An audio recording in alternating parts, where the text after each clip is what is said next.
Guys ఒక పెద్ద చేప అయితే గేలానికి అయితే ఏ విధంగా పడతారు అసలు మీకు తెలుసా? ఈ చిన్న చేపలు మీకు కనిపిస్తున్నాయి. ఇదైతే డిక్కిలోనిదైతే ప్రాణంతో ఉన్న చేప. దీనైతే కవ్వాలంటారు. ఇదైతే ముందుగా అయితే మనం అయితే బెగడితేనైతే ఆ డిక్కిలో నుంచి అయితే వాటర్ తీసుకోవాలి. దాంతోపాటు అయితే చేపలు అయితే ఉంటాయి చూడండి, ఈ బేసిన్లో వేసుకోవాలి. పక్కగా అయితే ప్రాణంతో ఉండాలి చేపలు అయితే. చూడండి మా ఫ్రెండ్ అయితే ప్రాణంతో ఉన్న చేప అయితే తీసాడు, గిలగిల గుట్టుకుంటుంది. దాన్ని అయితే పైకి అయితే గుచ్చేసాడు గేలంతో అయితే.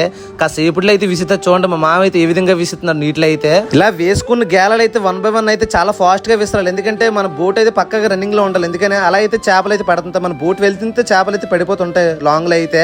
చూడండి ఇప్పుడైతే చేప పడిపోయింది చూడండి. మా వాడైతే కర్రక మీద వేసాడు, మిస్ అయిపోయింది. ఇక్కడ అయితే తప్ప కిందలు అయితే కిందలు వచ్చింది చూడండి ఏ విధంగా వచ్చిందో. అదైతే కోనం చేప అంటారు. గేలంకి అయితే పడిపోయింది. మేము ఎందాక పెట్టామా ఆ చేపకైతే పడ్డది. ఇదే పెద్ద చేప అయితే గేలవ తీసాడు కర్రకం అయితే పైకి అయితే ఎత్తుకున్నాడు. ఈ కర్రకం వేసినప్పుడు చాలా జాగ్రత్తగా ఉండాలి, ఎందుకంటే చాలా సార్లు అయితే సముద్రంలో అయితే మనకి లాగినప్పుడు అయితే చేపలు అయితే పోతుంటాయి. గైస్ ఓకేనా గైస్, ఈ వీడియో నచ్చితే లైక్ చేయండి ప్లీజ్, సబ్స్క్రైబ్ చేస్తే మంచి కోరుకుంటున్నాను.